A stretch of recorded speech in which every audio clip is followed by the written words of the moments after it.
Whew. Welcome to the NBA Hangout presented by Playbook Sports. I'm your host, Brandon. With me, as always, is Dave. Dave, how are you? I'm good, man. How are you? I'm doing just great, just great. We are back here for another episode. How you been? How's your time with basketball been in the last couple of weeks? Yeah, it's been good. As people know, like I'm a Raptors fan, and they're trying to do quote unquote the ethical tank. It's not working. It's not working, so they're just now like trying to straight tank, where they're like, here's a bunch of guys you've never heard of on 10-day contracts. They're gonna start, and they're still beating like the Pistons, Yeah. or not the Pistons. Sorry, the No, 76ers. Pistons are too good now. Pistons are good. Pistons are Yeah. a good team. They would beat the Raptors. Yeah. They should play the Raptors. But they keep winning games. Like the Raptors may have an outside chance of like making the play-in because teams have dedicated so hard to tanking now at this point of the season. They're like all in. They're finding like today Fox was announced to be out for the season with a pinky injury that he's gonna get surgery for. I'm sure if they're in the playoff picture of Wemby was still playing, that's not happening. Yeah, that would stay wrapped up. Yeah. It's a pinky. Figure it out. Yeah. Laurie Marketing got well, he didn't get Utah fined, but Utah was fined for sitting Laurie Marketing for multiple games where he was healthy. Probably should have been playing. So yeah, teams are all in on this tank. They're excited about this draft class. And they want to get their guys. They want to get flags. They want to get, who they can get. Yeah, it's one of those drafts. To me, it feels like it's feeling more and more like the 2015 draft class, where like the best player might be like a Devin Booker at 13 or 15 or wherever Booker went, while still having great talent at the top. Like, yeah, Karl Anthony Towns went in that draft. He went number 1, right? So I just think it's one of those drafts where it's going to feel really deep, and I think some really good players are going to come out of it, but you could miss at number 6. Right. Yeah, you can have a tragic. Yeah. That's a tricky thing with these drafts. A lot of these drafts, even when they get heralded as like a top draft class, an elite draft class, there's always going to be misses, and there's always going to be like a gem coming out of nowhere. So yeah, it's interesting to watch that tank. The Raptors winning a couple too many games. There's some people I'm in chats with, and I just see how frustrated they are when they happen to win. They're really excited. I think one of the games last week, a game winner was made, but they got called off at the buzzer. It's the Raptors saved them. Great for development and great for the tank. Yeah, great. That's all you want. That's all you want. So I think this week we can get into, because since we're winding down now, like stuff to watch it in this year are things like contenders. So we'll talk a little bit about the contenders, who we have favored going into the playoffs, who we think can make some noise once the playoffs happen.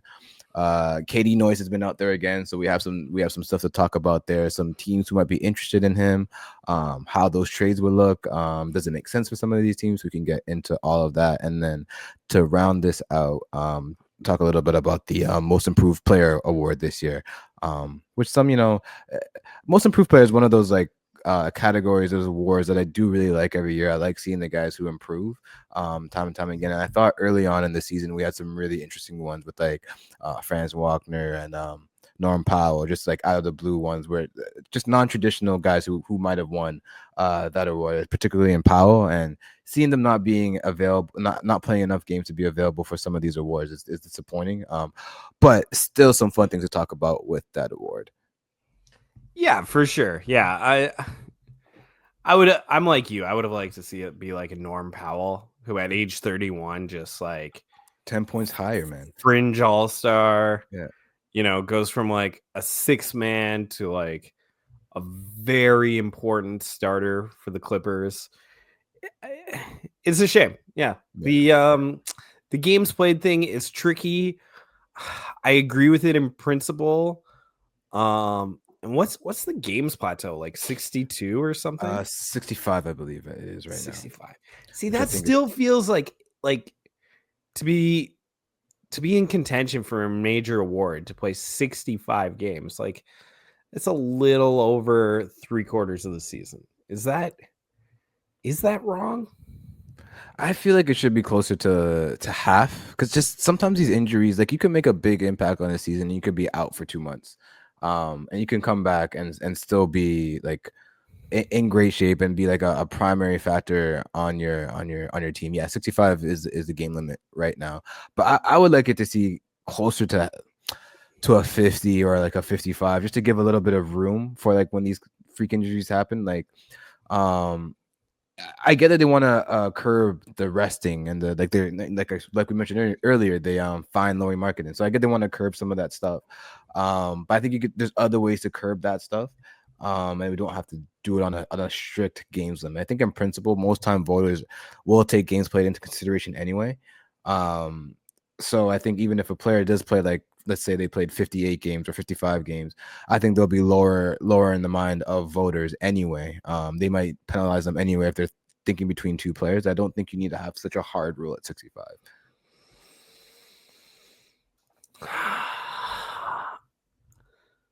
I'm torn on this because like 65 to me sounds like a good number. Like to me, Fair, yeah. playing half the season, like I don't know. I don't think you should be in consideration for like a major award, but 17 games basically you're missing. You're allowed to miss. that's a lot of Yeah, games. That's a lot of games. Imagine being like a fan of a team, especially say you have like tickets, and you know you've got a major player, somebody who's up for one of these awards, and they miss 17 games, 17 games that you've paid to go see them. Like I know it won't all be at home or whatever, but it's still, I don't know. I'm open to reviewing it. I just don't think we should rush to. I don't think 65 is a terrible number. Right? Like I like the idea that you have to play more than 3/4 of the season. Yeah, no, that's fair. 100% fair. We'll see what they do with it because there has been more and more noise with it, but I think this is one that's here to stay for some time. Yeah, speaking of things to stay for some time, we have some contenders, and a lot of these guys seems like they're going to be here for the long run. So, a few teams we can get into. A few teams we got like OKC. I want to start. Yeah, let's start out west. Because the most recent thing that's been kind of mentioned has been about how OKC doesn't really strike fear into a lot of these teams, and they're more than okay playing them in a series, feeling like they can get the upper edge on them, and feeling they have ways to slow them down. I know throughout this podcast this season, you've been kind of leaning towards that side, that this might not be the OKC year. They need maybe just a little bit more to make you feel more confident about their chances in the playoff series, in a full playoff run, I should say. So when you hear that statement, I think Brian Windhorst is the one that was mentioning he heard that through like league circles. When you hear that, how do you feel about that when it relates to OKC? I mean, they play amazing defense, but they're not a very big team, which is going to become a little bit more important in the playoffs. And they have like one amazing, obviously MVP go-to scorer, but like I wouldn't suggest Jalen Williams is like a go-to scorer. I would say he's a functional scorer. Like he'll get numbers when it's right, but you know, like if Shea doesn't have the ball in the last like 5 seconds of a possession that's broken down, who are you going to? You know, and that's kind of where I think that they've been like, you know, lean all year. This is why I would like to see them get like one more really dynamite scorer on this team. This team can defend. This team is deep.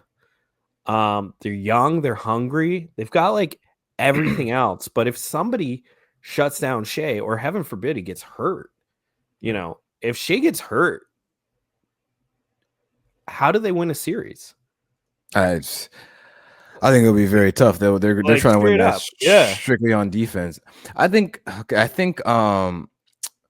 yeah, defensively, yeah, I think they have no problems holding their own and like matching up with most of these teams when they need to, they can go Chet and Hartenstein. If they need to go two bigs, they could size down. They could play Chet at the 5. Jalen Williams has played pretty much every position this entire year, so he's versatile enough to do it on the defensive end.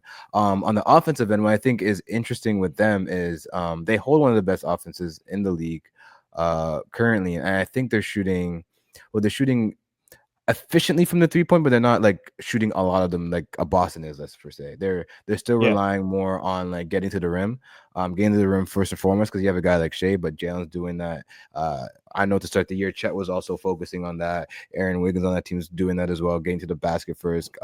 Casey Wallace trying to get to the basket first. Dort trying to get to the basket first. But what's helping them out is when they do shoot their threes, they are efficient in hitting them. So I think that actually bodes well for a playoff setting. Where I get nervous is the experience on that team. Like they ran into a Mavericks team last year, who honestly I think we can say they probably should have won. Luka had a crazy series that kind of pushed them over the top, but I think we could say that OKC probably should have won that series. They were looking thin. They're not as thin as they were last year in the front court, so I think that helps them out. I just think as well, when they make these statements about this is a team that we're not afraid of, if you're not afraid of OKC, which team are you afraid of in the West then? Like what team do you not want to see in the West if we're looking at these contenders? I would say like Denver. Denver, they have the experience. They have this is kind of like, I guess you could say the same thing though. If Jokic were to go down, where would Denver be, right? But also like, you know, if Jamal Murray's working, if Michael Porter Jr. is working, if even if Aaron Gordon's on it, like I feel like those guys can get those buckets when it's needed. Because I feel like the playoffs kind of boils down to those crunch opportunities, right? Those crunch minutes, those crunch opportunities, and I worry that Shea is more relied upon than other superstars in the West, right? Jokic has a decent amount of guys around him that he can work with. Right. It's not a deep team, so once you get past those guys, it's kind of tough. LeBron's got Luka now. They got Austin Reeves. Steph Curry got Jimmy. Still got Dre. He's got all those young guys. Like Golden State's kind of deep. Will Houston factor in? They're young and hungry. Mm-hmm. And there's a lot of them, and they know how to score most of the time. I suppose every team has their fatal flaw, but I've really kind of worried about OKC for a while. I don't know. I just think they need to make a big trade. I think too many assets and one glaring weakness. Oh yeah, and they can't pay out. They won't be able to pay all these draft picks. It's like literally impossible. No. So they can't even draft them all. Yeah. So they're gonna have to make some moves. Regardless. But yeah, it'll be interesting to see how they fare. I think this is a huge playoffs for them. Like, I don't think there's going to be any team that they go into a series, like for their sake, that they should feel in this point that they cannot beat or they should struggle against. They played Denver back to back in these last couple games. I think they split that, but when they're healthy, they looked really good against them. They just beat the Celtics the other night without Jalen Williams. Jalen Williams is going to be out for a little while, so they played Boston without Jalen. But again, that leads more into what you're saying about how Shea can just kind of carry the offense when need be. Yeah. So it will be interesting how this playoffs does turn out. I think I'm a little bit more optimistic when it comes to the Thunder, but I do think if they were to face a team with more experience, like I do think like against like a Lakers or a Warriors team. More so a Warriors team than maybe the Lakers, because I believe more in the Warriors defense than I do the Lakers defense at this point, even though they've been one of the better defensive teams somehow since they got rid of Anthony Davis. Like, how does that work? I don't know. Effort. Yeah. Like, sure. But yeah, I believe a little bit more in what the Warriors have as a unit. I could rely upon them a little bit more. I know Jimmy has his injury history. LeBron's going through it right now, but I think Jimmy can manage himself until the playoffs a little bit better at this point, just because he's just the fact that he's just a couple years younger. So I think that would be an interesting matchup to see in the playoffs if that was to happen. I think Thunder should be a little bit maybe nervous about that one because I think they have the defense to kind of slow down and Shea. They could throw a bunch of guys at him. They can do the Steve Kerr likes to play a lot of different schemes anyway. I feel like when he plays some of these younger guys, like the Rockets teams or like even a Minnesota, like Minnesota does like to play him too. I think that's another team that's probably looking at that OKC bracket and being like, we're not too afraid about that because Anthony Edwards seems to get up for that game. Like he wants to prove that he's on that level with Shea. So I think that would be an interesting series as well. And the whole time, like, we're not talking about Memphis. The whole time we're not talking about Memphis, and I think they should be on this contenders list because this entire year, through injuries, whoever's been hurt, whoever's been there, whoever hasn't been there, they've been in a team that's been good. They're second in the West right now, tied for second in the West as we record this right now. Been pretty much that way the entire year. Ja has had a down year, but in the last couple of weeks, he's looked more like the guy that we're accustomed to. So if he carries that play into the playoffs, I think that's a serious team to contend with as well. When you have that starting lineup of Ja, Bane, Jaren Jackson, Jalen Wells, and Edie or whoever you're gonna go with at the 5. Yeah. I think that's a very complete lineup that can match up well against a lot of different teams. I agree, and it's just, man, the West's so good again. Like it's always just so good. Such a good conference. Yeah, I guess at the end of the day, Oklahoma's still got to be like the betting favorite. But is it one that's like you stay away from absolute betting? Yeah, like are you really wanting to bring your money to the table at that point? Yeah, I think that's a good question. Like if how it is right now, there's a very good chance that they can match up with a team like the Timberwolves in the first round. Yeah. And if that happens, you never know. Because Minnesota, at least they have some defense, even though they have Julius Randle over there. Their defense is still good. They still got McDaniels over there playing defense. They still got Anthony Edwards getting better on that side of the court. They got Rudy Gobert, to be the anchor of it. So I think it's definitely one to watch out for, especially if Minnesota gets in that bracket. Now, if you're gonna rank these the contenders, let's just go in the West. Like if you're to go with OKC, Memphis, we can throw Denver and the Warriors in there. How do you think that goes? Oh, okay. I still I don't feel great about them, but I still think OKC is the best team in the West, so they got to be number 1. I think Denver's got to be number 2 just because of their history, because of Jokic. I know Memphis has the better record, but there's something about Golden State. I like them, so I'm gonna go OKC, Denver, Golden State, Memphis. Yeah, and then I guess Lakers at the tail end there. Yeah. Oh, did you throw Lakers in there? I might have. I don't even. I might have. Lakers probably at the tail end. Yeah. We could. Yeah, because the LeBron thing is a big question. I think Lakers just need another year to like really figure out their roster. They need that center. Yeah. Right. Yeah. They need that perfect center, and it might not have been Mark Williams, right? And the best thing they may have done was actually rescind that trade, but he'd also look really good in nice. Gold and purple. Yeah. Would have been nice. A lot of lobs would have been caught.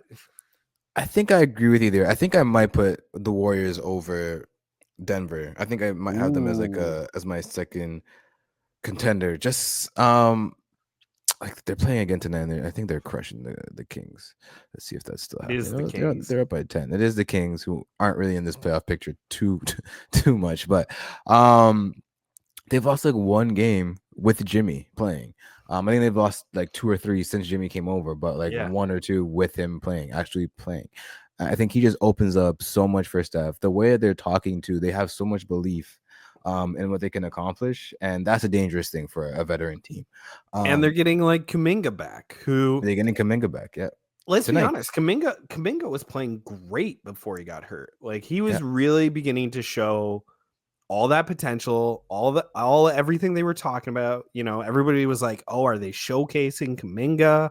Like he's playing so well, he's getting minutes. Look at the numbers he's putting up." And so there was all this talk, like, "Oh, are they showcasing him? Are they getting ready for a big trade?" And Golden State was like, "We kind of want to keep him. We really want this guy. Yeah. Yeah, There might be some friction with Kerr, but he's still a guy we want. Kerr's brought him here though, right? Yeah. Like Kuminga joined Golden State as a pretty raw prospect. And you know, that coach that makes it tough on you, you can debate whether or not that's the best way to develop somebody. But it seems to have worked, right?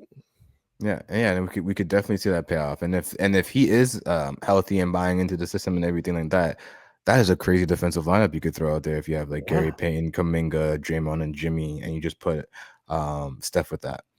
Yeah. That's just a crazy amount of defense. The offense, you know, we'll see how that would pan out, but defensively, that is something that can go far. And with Steph, you never know what can happen. He's an offense unto himself. Always has been, always probably will be. So that will be some interesting stuff. And then when Steph sits now, I think he's just a lot more comfortable. Like one of those games in that run, I think Steph was like a minus like 12, but Jimmy was like a plus 23. And stuff like that just did not happen for quite some time.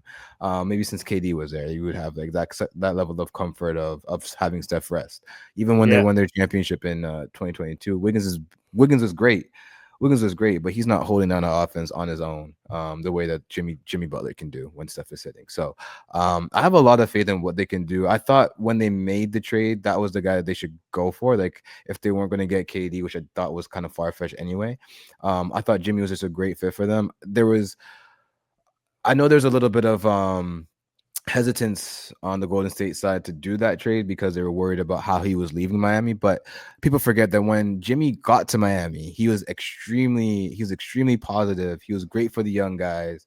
He bought into the system. He did everything you needed. And I think at this point in his career, this is where he kind of needs to be. He needs to be on a team like this to keep him motivated, to keep him happy, to keep him going. I think in 2019, that was the perfect place for him. Miami was a really good place for him. He needed that structure. He needed that system. He needed a guy like Spo to be his coach. And I think they worked well together. Him and Pat and Spo, I think they all worked well together in that time frame. But I think in 2025, when we look at it now, I think the Warriors and the way that they run their organization is what Jimmy kind of needs to thrive, and he's thriving. And I think when he's in a good place and when he's believing in the team going to win, and when Draymond's believing that, and when you have Steph believing that, I think it's a dangerous thing. And I think these guys want to get one more ring, get to that. Steph and Draymond want to get to that 5, and I think Jimmy wants to get to that 1.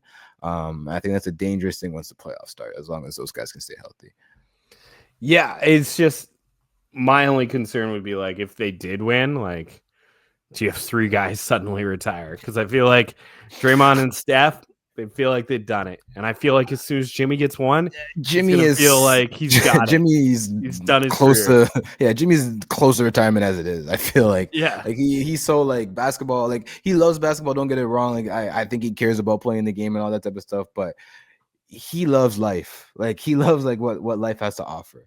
And he loves exploring it, which is there's nothing wrong with that. So I think once he gets a championship, I think we see very little of him.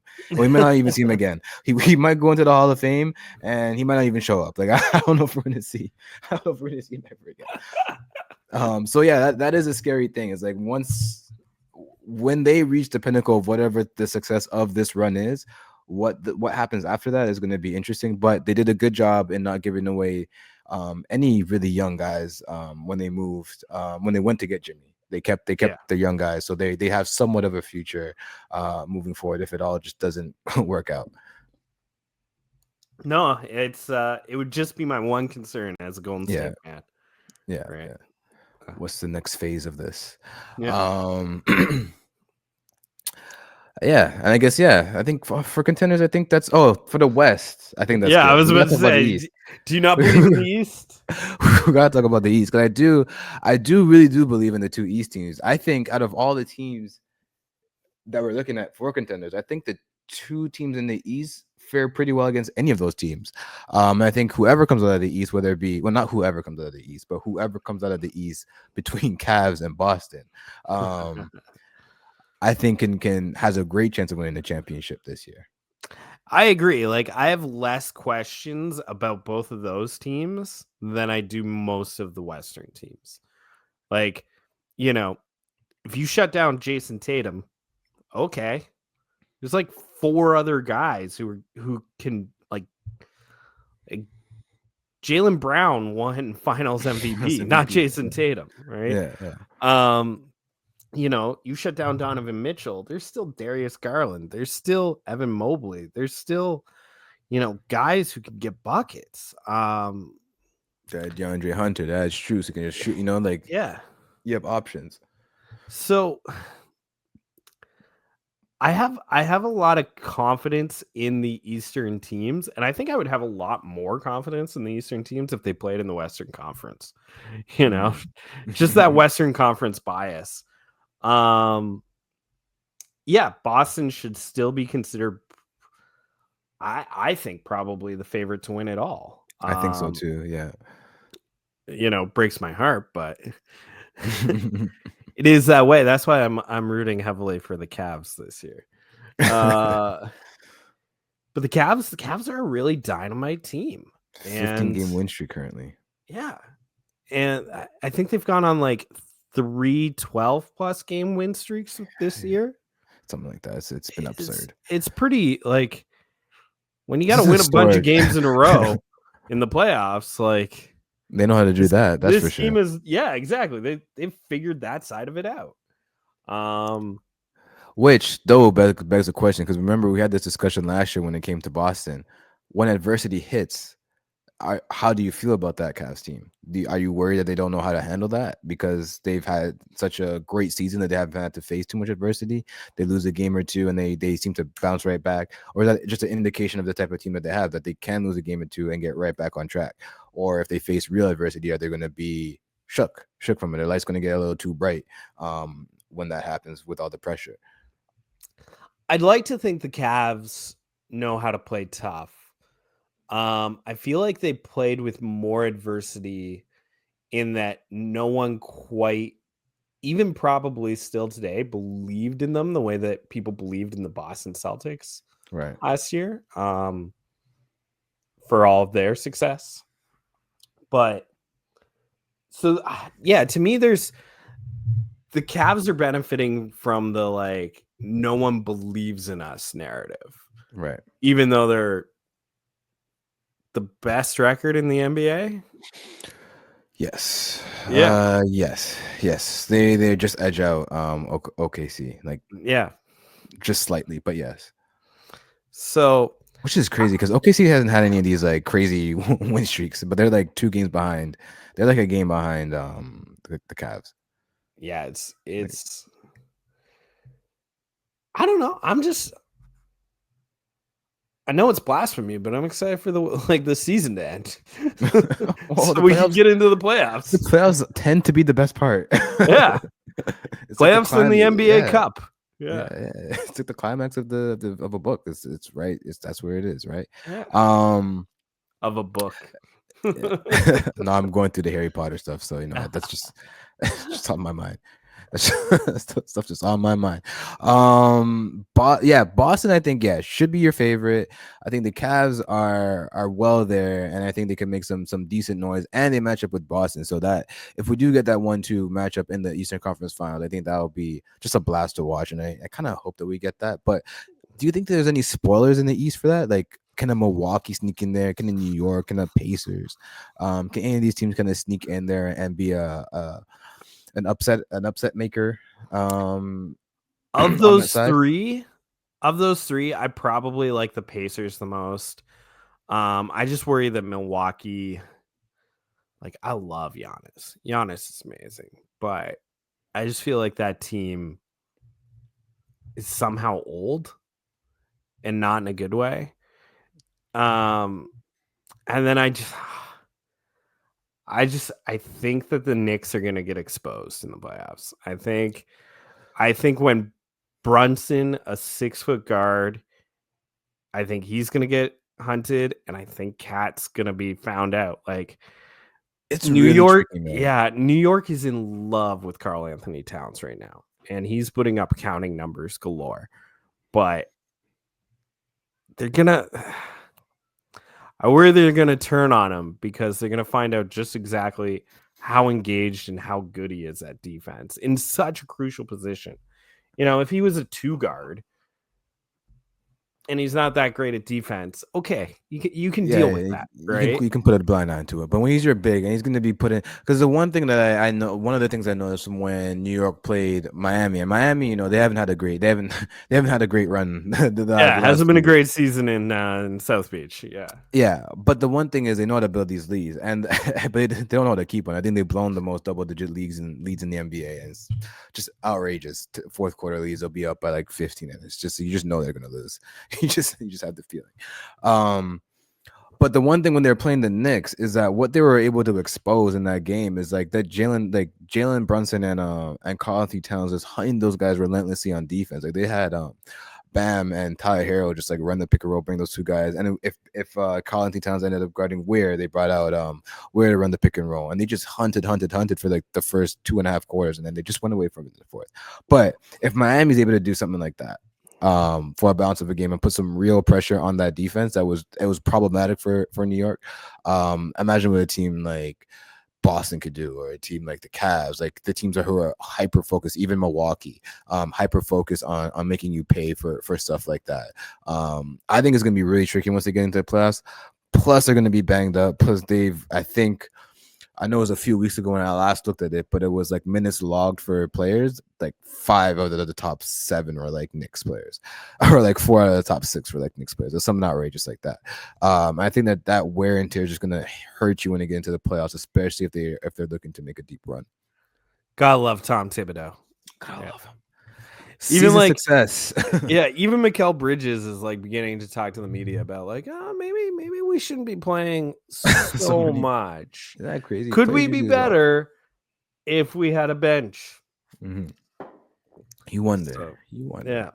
But they took 5 picks to get that guy, so I gotta live with it.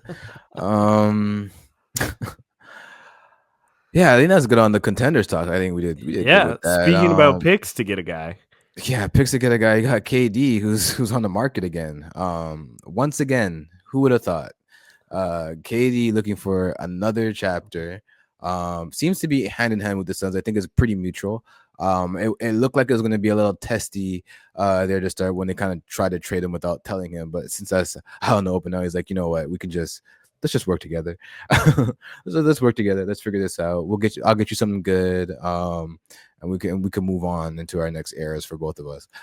So looking at like the KD trade and the news that they're looking to move him, and even a little bit open to moving Booker, which I thought was a little interesting. I thought of a couple teams that makes sense for, a couple of teams that I think it would make sense for, but it might be hard for them to get, hard for them to make a proper trade to get them. So yeah, where do you want to begin with the KD stuff? I guess we could start with like what they're looking for. So the Suns are looking for a young player, a young prospect, and 3 first-round picks for Kevin Durant. Do you think that is something that is attainable for them, for KD? I think so. If you trade him to the right teams, right? Like, send him home, send him back to Oklahoma. You know, he fixes Oklahoma's biggest problem. They certainly have the draft capital. They can give up a Kason Wallace. They can give up a Nolan Traore. I think it was Traore that they picked last year, who hasn't picked. Or is Nolan in this draft? Oh no, you're thinking of Nikola Topic. Yeah, Nikola Topic. My apologies. Yeah. Yeah, they could give him up. Like, he hasn't even played, right? And he's supposed to be a good young player. Yeah. They've definitely got the prospects. Question is, do they have enough space in the books? You know, a team like Houston has been bantied around a lot. And then there's then there is like the question of the books, and can the rich get richer? What if Kevin Durant went to the Boston Celtics for Kristaps Porzingis and stuff? Could do even John Brown. Like, are they desperate? Like, if they flame, the thing is, if they flame out, because they've been pretty comfortable. They ran it back. They kept most of their same guys. They didn't have to make. They got internal development that's worked out well. Payton Pritchard. Like, I think we talked about it last podcast. Payton Pritchard stepped up. Like, they have guys step up. Sam Hauser. So if they flame out, like let's say they take an early loss to the Bucks somehow, the Bucks just have one of those series where Dame's just unguardable. Giannis is going crazy, getting triple doubles all over the place, and then all of a sudden they win a series 4-2. Do they look at like upgrading? Because what's his name there? The GM, blanking on his name. He was the former coach, Brad Stevens. He hasn't been shy at all in making like moves for swings. And Jaylen Brown's always been a name that's been in the trade market for a superstar when those things have occurred. But at this point in time, do you think they would go for that, or do you think they'll try to do something with like Derek White or something like that to swing for a KD just to keep themselves in that competitive space? I don't think they would trade like Brown. I think Brown and Tatum proved that they work last year. I think the question was always like, do these guys work together? Does it make sense? But I just kind of threw out Boston because I just think they've got the contracts that can make it happen. They're in the competitive space.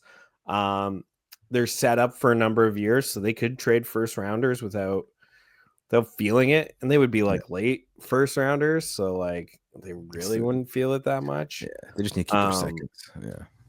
Yeah, and like off air, you were mentioning like the biggest problem with a Durant trade is matching salary, right? Like, does he go to the Kings just because they've got salary to match? They got salary and picks to throw at them, right? Yeah. But you want him to go somewhere that he's got a chance to compete for the title because he's KD. Yeah.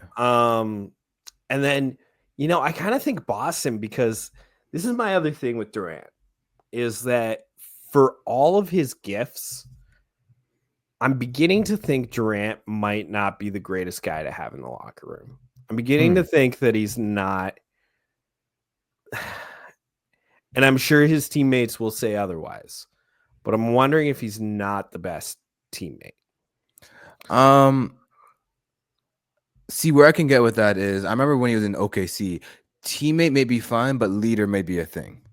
Okay. Yeah. Like, I don't know if he's the guy that you really like. I feel like he's just cool with like whatever's going on. Like, he's not gonna really change. Like, however your culture is, he'll kind of just blend into it. He won't like add to it. He won't necessarily take away from it. But whatever you kind of got going on there, which I think is why you kind of need like Westbrook was good with him, because you had Westbrook being kind of like the vocal guy, the leader. But then sometimes he's a little bit too much and took away from Durant.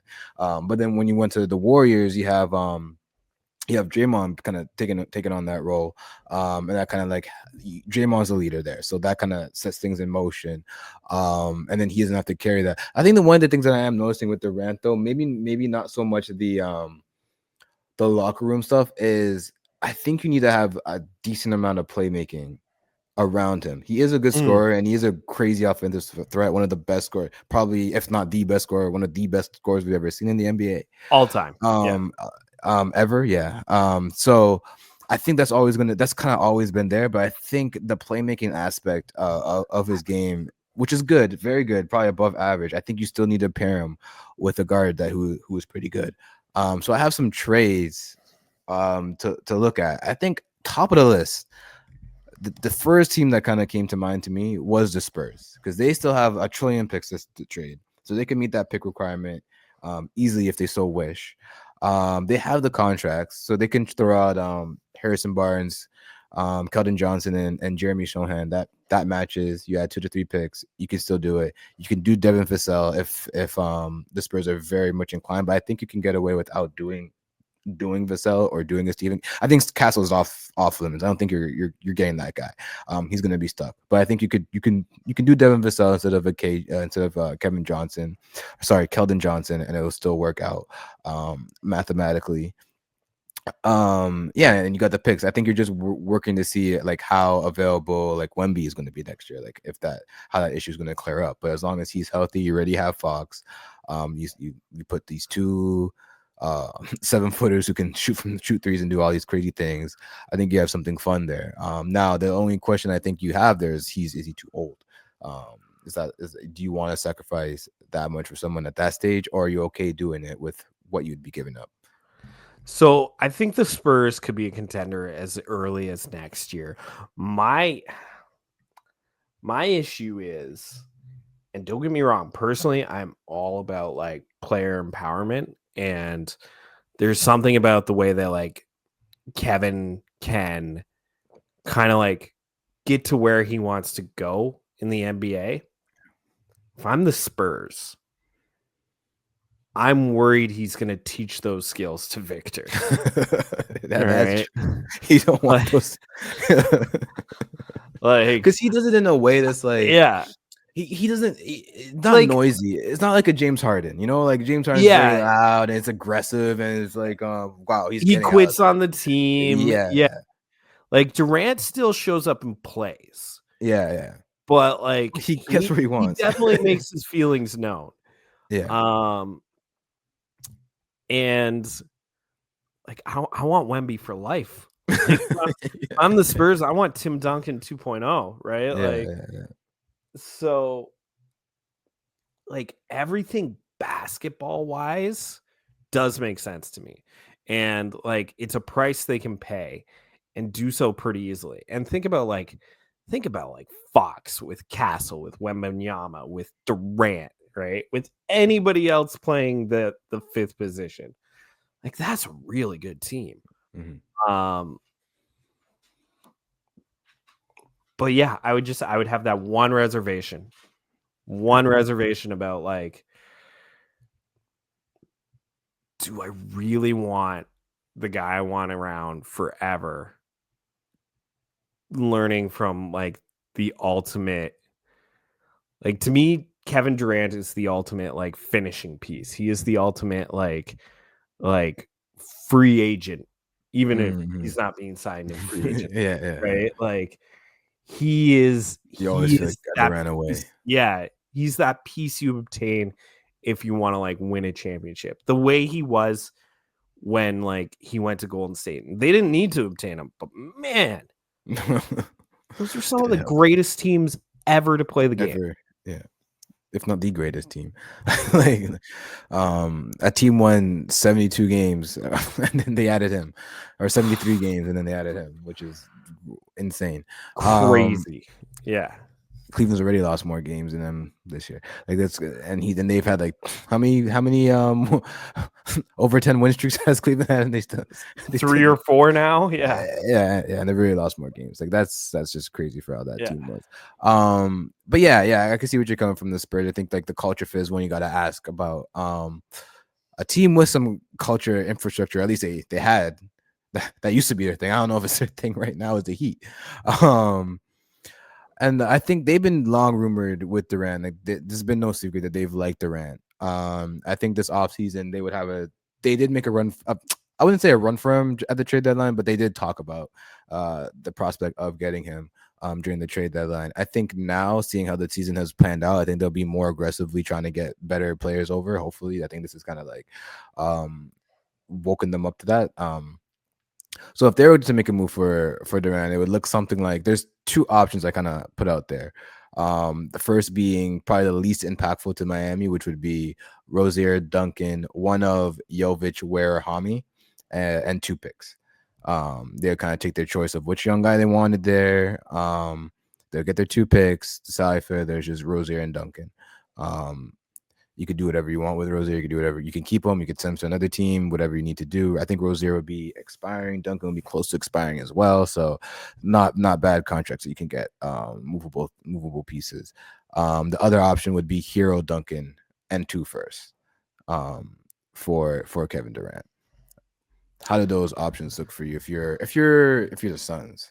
If I'm the Suns, it's not bad, right? It's certainly not bad, especially like the first one where I'm getting 2 expirings. I can flip those at the deadline, get even more young players or picks. But like you were saying before, is Kevin Durant the guy you want to be your leader? And on the Heat, he would be the leader. Like, Bam's a great player.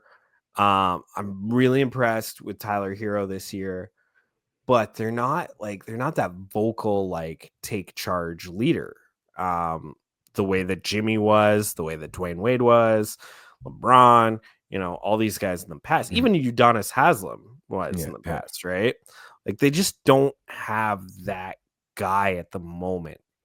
And so Kevin Durant would naturally have to be that guy. I would worry that if he went to Miami, that it would be another version of the Suns.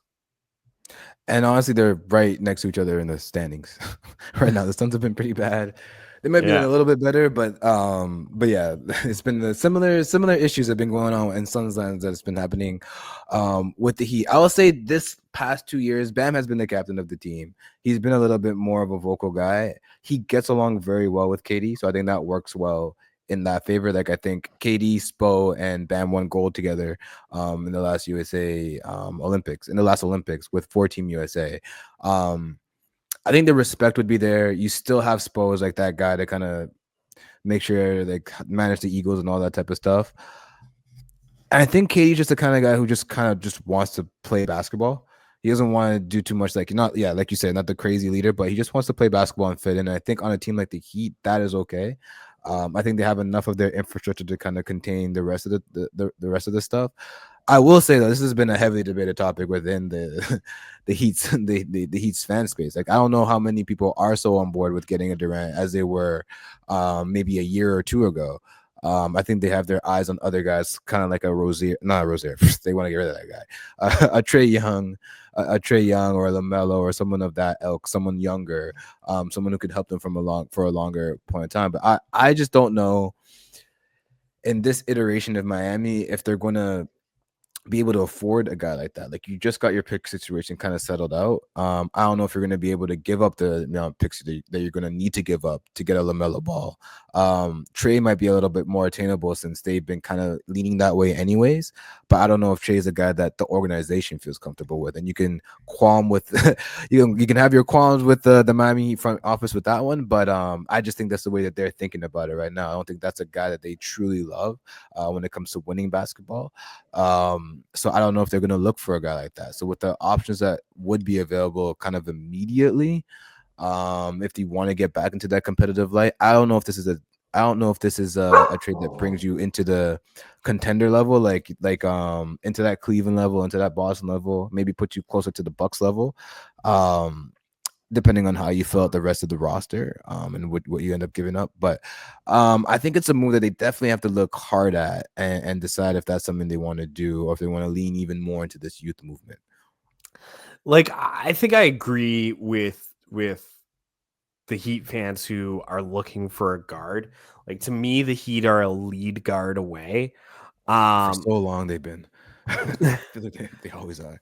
But like, yeah, I don't know if Ball or Trae Young is the guy. Like prime Chris Paul would have been the guy. Oh, you've been perfect. Yeah. Yeah. Like I like even like a DeJounte Murray, I would like on that team. Like DeJounte Murray would be nice, but I don't know if he's like, since they lost Jimmy, they need like a star. They need like they need that like slightly like crazy, like purpose driven guy. Like to me, the guy is Ja Morant, but you'll never get him. Yeah, he's stuck in Memphis. Yeah, but he's gonna be thriving there. Yeah. Yeah, like to me, he's that like really driven, take charge, set everybody up, superstar-ish level lead guard that like that's what Miami's missing. Hopefully you guys slightly miss the playoffs, hit it number 2, take Dylan Harper. It's a possibility. I don't know the way that they're playing. I don't know if they're winning 2 playing games. They might just lose them both. So you mentioned Memphis. Memphis is another team that I had looking into the KD stuff. I thought would be interesting for them as well. But I just found it was really hard to find the matching salaries to get a trade to work for them. Just because they have a lot of guys expiring this year. So I don't know if they're realistically able to make that trade. But I thought Memphis would be an interesting one because they were interested in Jimmy Butler.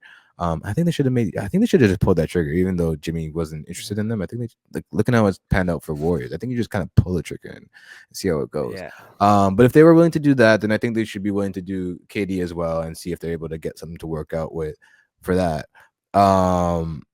Maybe more of a dark horse-ish team. I know the Rockets were interested in him as well, but a dark horse team that I kind of looked at was the Pistons with their recent success and with how they've kind of turned around their season. They might be looking to be more competitive a little bit more sooner, and they would be able to take a risk on a KD and not be too worried about how it impacts too many things as long as they get some wins out of it. So, what would you think about his marriage with a Pistons team? I think it would be good. I like that. It gives Cade like another superstar to rely on. Cade is the leader of that team. You wouldn't have to worry about that.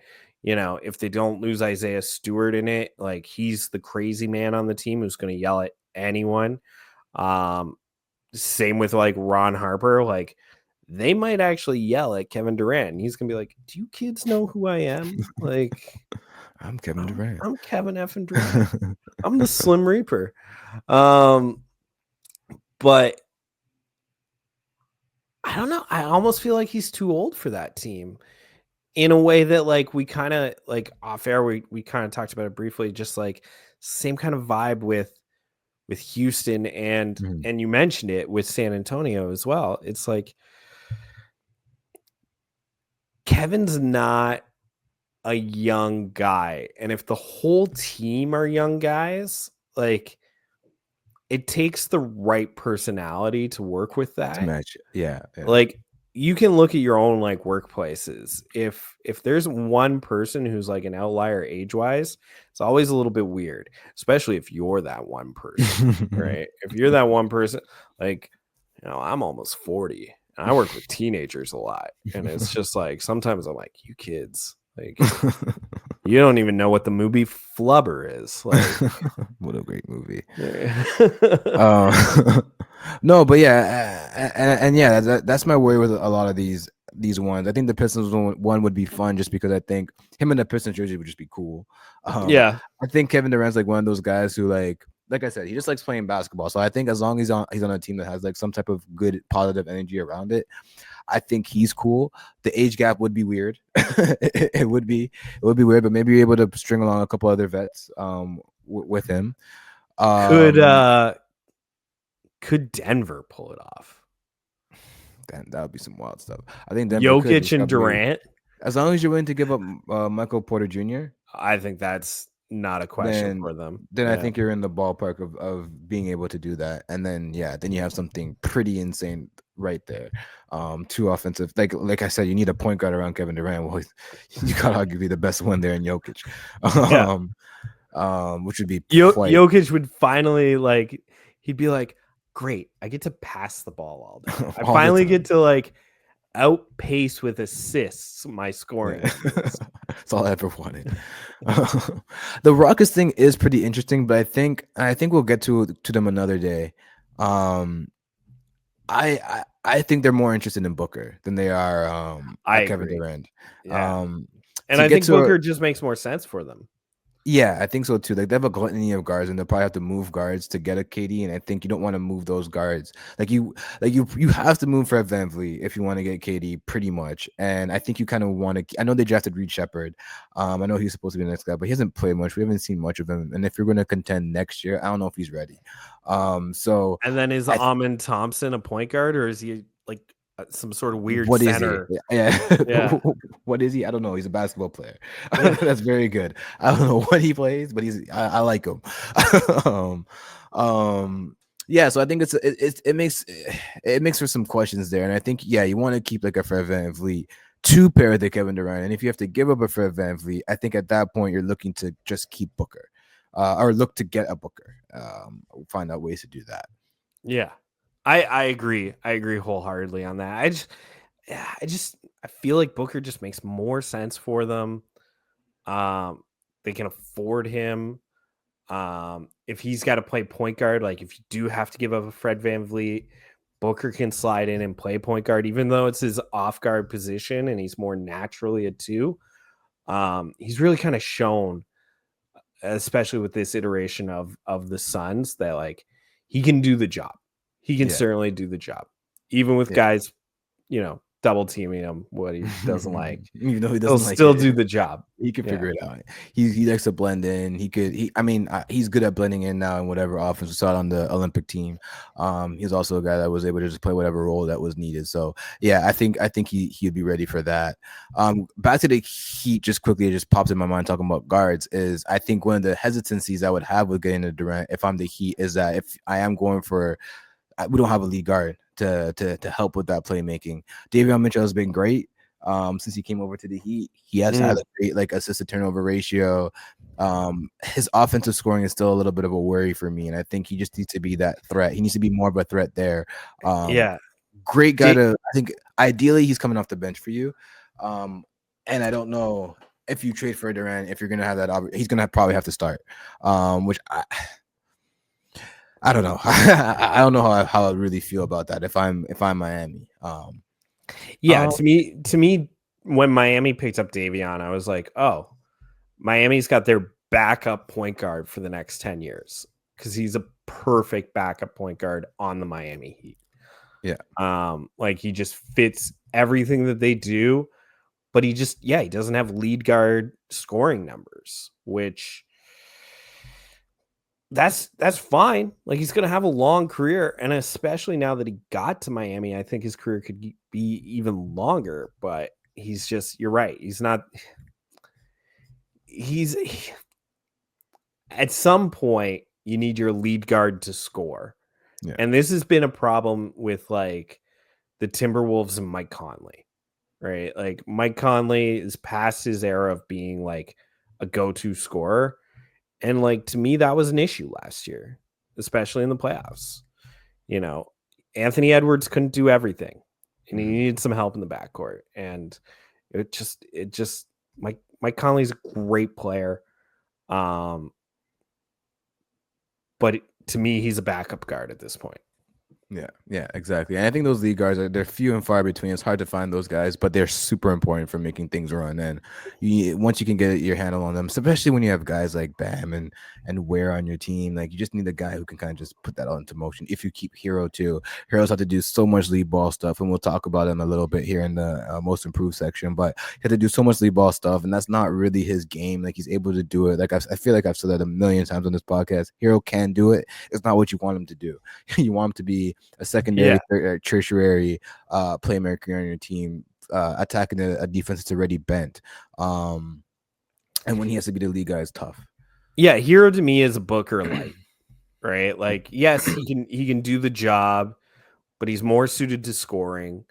But he's just not quite as good as Booker is at all those things. Exactly. Right? Exactly. He's not quite as good of a scorer. He's not quite as good of a playmaker. But if you need him to do the work, he's going to do the work. He's going to do it. He's going to try, and God bless him, he'll try. But sometimes it just doesn't pan out. But that's good on the KD stuff. I'm sure there'll be more to come with these months of like what teams he's actually looking into, what teams he's open to. All that stuff will probably come as the playoffs enter and as we get closer to the offseason.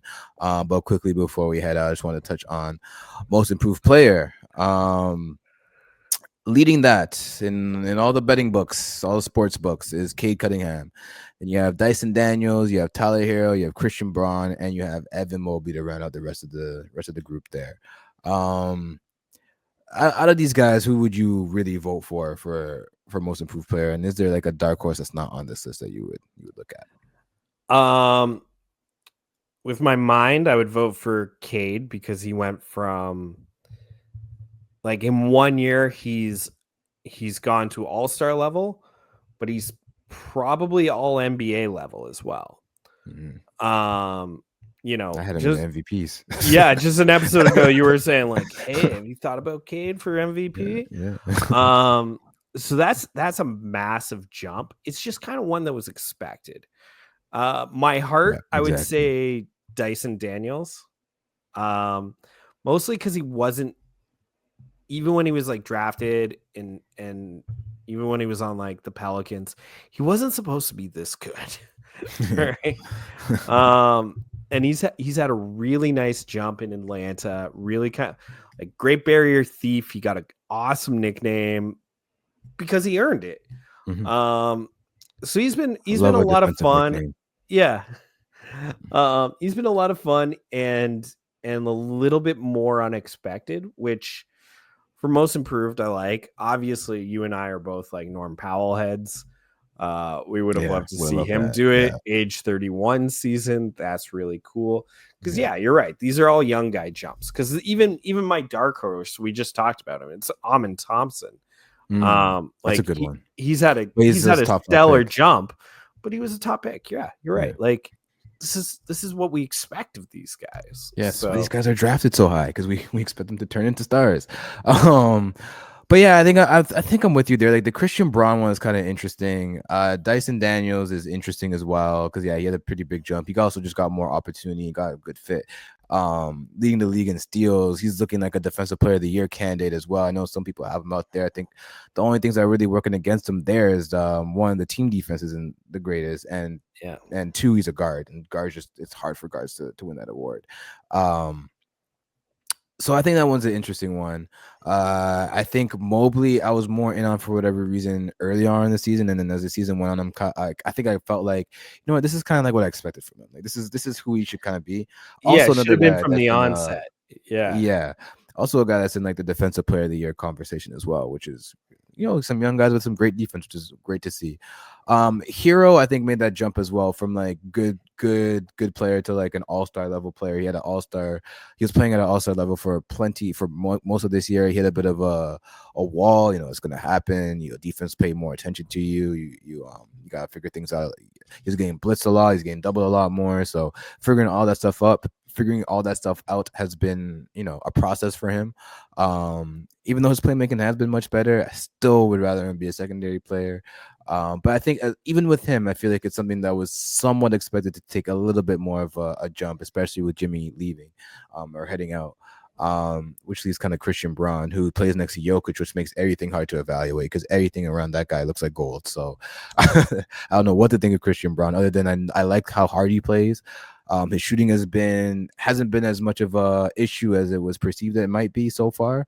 But also, you know, that could be the looks that you're getting when you're playing next to Jokic. So, yeah, I think it's the class out here for the most improved isn't the most exciting, although I do love the players that are here. Like every one of these players I really do like, but just what they're getting nominated for isn't the most exciting for me in my Yeah. No, I'm right there with you. Yeah, it's and that's the shame of the Norman Powell situation. Yeah. Because he truly felt like a genuine most improved. Yeah. Yeah. It would have been something different. It would have been something different for the MV for the NBA. Like I'm looking at some of the former winners. You have Tyrese Maxey, Lauri Markkanen, and Ja Morant. I think Ja Morant gave his to Desmond Bane that year. Julius Randle, Ingram, Siakam. So it's all guys like, you know, most of these guys are like high draft picks expected to take a step. I think Except for Siakam. Yeah. Yeah, except for Siakam. That was a crazy jump though. 2019, he's coming off the bench. What a year 2019 was for the Raptors. Glorious year. Yeah. For the Raptors. Anything else before we head out? Yeah, just you know, I feel for Cooper Flag. He got hurt in a college game today. He sprained his ankle, if I'm not mistaken. Thank goodness it's just a sprain. So now the question, you know, like, so there was a little bit of a question about, people were saying, oh, Cooper's saying he wants to go one more year at Duke. Yeah. So does he feel like it's unresolved and he does want to go one more year at Duke? Or is this one of those things where it's like his agent's going to be like, look, man, anything can happen. Yeah. Even with an ankle sprain, you're going first overall. Anything can happen, right? Get paid, get first overall, make it happen. So I find myself even more confused about that situation. But yeah, just get well, Cooper. Obviously, big could be one of the great talents to come out of the draft in a long time. So fingers crossed he's everything that he can be, right? Like a Kevin Garnett level impact player, Right and the team that gets him just flourishes. Yeah. But first, Want to see that. Ice that ankle. Get better. Yeah. Get that ankle better. Get to the. I think this is gonna be that wake up call. Yeah, I think it's gonna be that wake up call that's gonna really send them to be like, yeah, you know what, college is fun, but I need to get to the NBA. Yeah, you feel that way. You don't Yeah. feel like it's gonna be like, oh, I got unresolved, goals. He's gonna feel that way college. because when you're in it, like when you're in it, and when you're on that campus, and when you're playing those games in that atmosphere, you're gonna want you want that. Like that is it's a feeling that you just don't. It's very like I did it on a very low level compared to that. Like I played over here in university, and that had a feeling to it. But D1, you're the man of the campus over there. At Duke, you're the guy. Yeah. So I could see the feeling, but I think once he like takes some time, he sits down and talks to his parents, he talks to whoever his close people, agent, whoever. I think it comes to the point where it's like, yeah, we can't be risking this anymore. What happens if we get another one next year? Our stock might fall down, and that's money. You're going to be a first pick, that's X amount of money. You're a fifth pick, that's X amount of money. You want to be able to always maximize what you can make. Look at Jimmy Butler. They're guaranteed contracts, man. The NBA, right? Yeah. Like, there's not a lot of non-guarantees. Yeah, exactly. Especially the higher you are, the more guaranteed that is. So you want to make sure you get that. So hopefully he turns out okay. I think that'll do it for this episode of the NBA Hangout. Thank y'all for hanging out with us. You can follow us on Twitter at the NBA Hangout. You can follow me on Twitter at BJAY93_. You can follow Dave here every week. Like and subscribe on YouTube, all that fun stuff. Thank you. When are we getting that Blue Sky? It's Blue Sky. I won't say anything bad about Blue Sky. I think it's still a thing. All right, thank y'all. Peace.